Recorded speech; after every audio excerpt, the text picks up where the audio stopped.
Kamala's campaign is going viral, which makes sense because I'm sick of seeing her. Obama was the cool Instagram president, carefully edited, flexes music taste, secretly smokes cigarettes. Trump was the Twitter president, the craziest takes, started arguments, and even some probably drunk tweets. And Kamala, well, she's the TikTok president. Popular, desperate to cling on to trends, annoyingly stuck in your head, and can't talk longer than 30 seconds.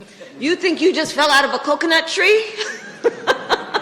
And when you have no policy, you must be popular. The Harris campaign, like any TikToker who has never actually created with their videos, has resorted to cooking videos. Kamala doesn't even eat. She's solely fueled by the mass incarceration of minorities. And now, these two are here to spice up the Democratic Party. Have white guy tacos and what is like that? black, like mayonnaise and tuna? What are you doing? pretty much ground beef and cheese. That's and, okay. Do you put any flavor in it? No. Oh. Here's the Tacos with no seasoning is the biggest crime against minorities since Kamala was the district attorney. Tim Walz is a character out of Modern Family, and Kamala is trying to be the black version of Leslie Knope. It's like a Parks and Recreation episode none of us wanted, but it's working because the propaganda machine is clocking in overtime hours like our interns trying to be funny on social media. Even Obey, the clothing company that ironically is supposed to be against propaganda, yet unironically created one of the most successful propaganda statements since WMDs were in Iraq, has decided to try and replicate their Obama Hope success. Because when you saw the Hope poster, we all just hope he wouldn't drone strike another wedding. With a forward poster for Kamala, because we're going forward into the inevitable fall of the American empire. She's been filling crowds, well actually the musical artists that performing that she just so happens to speak at are filling crowds. There's been a hard tone switch with this campaign, harder than her tone switch when she's around black people. You better thank a union member for sick leave. You better thank a union member for paid leave. She's making sure she is the energetic president since Biden walked like me after 2 nights in Vegas. She sounds like me when I'm drunk on a lake telling my friends that the government can control the weather but will still allow droughts in states just to keep people dependent on government intervention. Look into it. The Democrats are adopting an Epstein-level obsession of the youth. Yeah, think about that one. Take a second. It's kind of good. And the Harris campaign is going after anything that is cool. They started with Brat Summer to get any girl who still uses the word feral and does the devil's dandruff in club bathrooms, and to now going after Star Wars dorks. Well, in the movies, I fought against make-believe evil. But we're at a time in our history where we're fighting against real evil, so I beg you. You ain't fought nothing except of the idea of if seconds was enough. Don't go to the orange side. That single-handedly made me cheer for Anakin when he showed up to that little Jedi school. Only people who wear superhero pajamas in the grocery store at 1 p.m. would think this is cool. And trust me, them and their soy milk-filled grocery baskets were already on their way to vote for Kamala. So for the love of God, can her campaign take a week off of TikToks, please? I'm the first vice president, I believe, who has ever grown chili peppers. I'm trying to expand my food knowledge.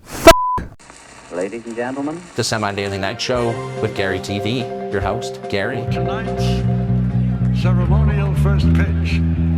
And please welcome the President of the United States. We did it, Joe. just making sure you're paying attention. A tech CEO was just arrested in France. Escargot, more like that country needs to go off the face of the earth. Sorry, that wasn't that funny. Still true, but not that funny. Val Dorab, the CEO of Telegram, the messaging community app, was just arrested in France. French police have since released him with a £5 million bail, but have ordered him to stay in France, which is way worse than prison. He's formerly a Russian citizen, but fled Russia because he would not adhere to their censorship policies.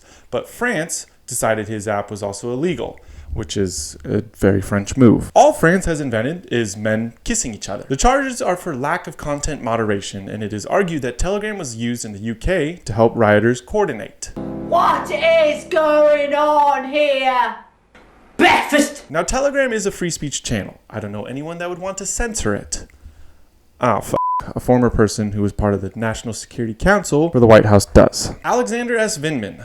Holy shit. He looks familiar. Listen, I ain't saying that's him, but I ain't never seen the two of them in the same room. Just saying. He's talking about Telegram, but saying this should happen here in the US for Twitter, for platforming and disinformation. I would have no hobbies outside of golf and lowballing people on eBay bids for watches if disinformation was banned. This man champions a group of people who tweet, freedom of speech is not freedom of consequences, while being behind a keyboard where there are no consequences. Exhibit A, his supporters.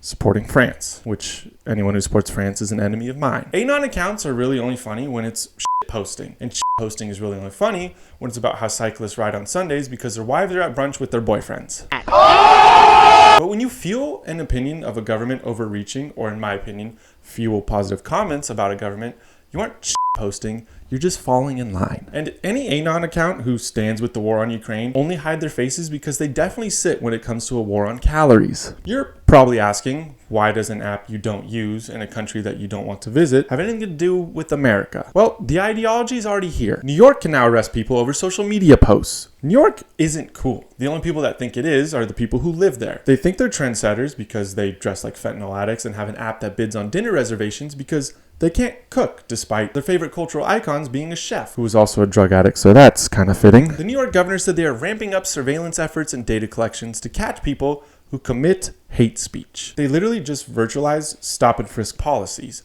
And those definitely weren't motivated by the department's personal beliefs and bad for the people of New York. Save the Charlie Kirk response about statistics, you commies. There's nothing free about New York left, except the rent the 12 rats in your apartment pay. Hey, I'm a rat!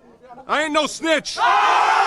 The New York City mayor, Eric Adams, who's a vegan so his opinion shouldn't matter, said that if the private companies don't step up, then the federal government should step in, because if there's one thing the federal government does, it's run things very well. Just ask any one of your friends who are veterans and how they like the VA. And you'll hear more responses that would be classified as a hate crime in the eyes of New York. Now, luckily, violations of free speech only remain in New York. You burn our American flag, you should get immediately mandatory 1 year in jail. Well, he's from New York. I told you that place sucks. A tech tycoon was just unalived in a sinking yacht. That sentence was so rich I could smell the tax fraud. Mike Lynch, the tech billionaire and referred to as the British Bill Gates, was on his super yacht celebrating that his fraud case was dropped. I told you it smelled like tax fraud. Italian authorities are investigating and are still unsure of what happened. Now, Italy is good at like 4 things: inventing the Negroni, wearing clothes that are too small, working very slow and moving very slow, and fascism, in that order. So we may not even get to a consensus on this, but the case is really weird. Morgan Stanley's international director, Jonathan Bloomer, also probably a boomer, was also among the bodies recovered. Come here, you want to hear a joke? A billionaire tech tycoon who committed fraud and a Morgan Stanley employee who helps billionaires walk onto an unsinkable ship and it sinks. That's actually not that funny. I should just give up and start a podcast interviewing pillow actresses like everyone else that isn't funny. Now, the story gets weirder. The co-defendant in the case for the tech tycoon named Stephen Chamberlain is also unalived the same day in England, 1,000 miles away. And not by a machete attack. At least he didn't become a statistic. But was hit by a car, which is a weird coincidence. The British Bill Gates, Mike Lynch, was accused by HP, the computer and printer company. Holy shit, he is the British Bill Gates. He made a tech company that sucks and lies to the public. But he was accused by HP for lying about Autonomy, the company HP acquired. And he may have been lying about the company's financial health. Mike Lynch was also a founder of Darktrace, a cybersecurity firm that brags about having former CIA, MI5, and MI6 operatives as employees. So he probably knew a few too many things, except how to work any of his printers. HP is basically the Boeing of printers. They barely work, and people who badmouth the company end up expired. I'm probably now on their hit list. Fuck. If I pass, give my mom my Bitcoin. Facebook has admitted to censoring people. It didn't take a genius to know that. My views tanked on there like the economy once Biden took office. We did it. We did it, Joe. Zuckerberg, who rebooted his internal computer system to look like every boy that cheats on their girlfriends that you know, has been trying to win over hearts and minds lately. The Facebook CEO, after getting some sun and warming his blood up like a good lizard, published a letter saying he regrets suppressing and censoring posts during the 2020 flu and for suppressing the Hunter Biden laptop story. And all of it ended up being true. Zuck has pulled off a PR move of the century. Everybody agreed this guy sucked and was manipulating the public's opinion and even suppressing people's voices. But because he posts a video holding an American flag, chugging a beer, wake surfing, which also, by the way, isn't real surfing, especially when he lives in Hawaii. That's like ordering a cheeseburger when you're in Costa Rica. I did that actually, and it wasn't very good. But because he did that, suddenly everyone forgot he was manipulating society's thinking. He's went from evil tech bro to a patriot. I knew this dude was a lizard, but I didn't know he was a chameleon. And now, Republicans won't do anything because the only thing that moves slower than a chameleon is Republicans holding people accountable. Also, the man owns the entire world's data. He literally can see what society is thinking in real time, and he saw all of that and literally said, oh shit, I need to be on an island with a bomb shelter with my own food supply. Why is no one worried about that? Facebook is a private company, so they can do what they want. Sure. The same way I can tell guys who are in favor of censorship that it doesn't mean their wives' boyfriends won't show up in her DMs. But deleting social media posts because you get caught lying, well, that's something boys do. I told you he looked like one. We'll do it live. We'll do it live.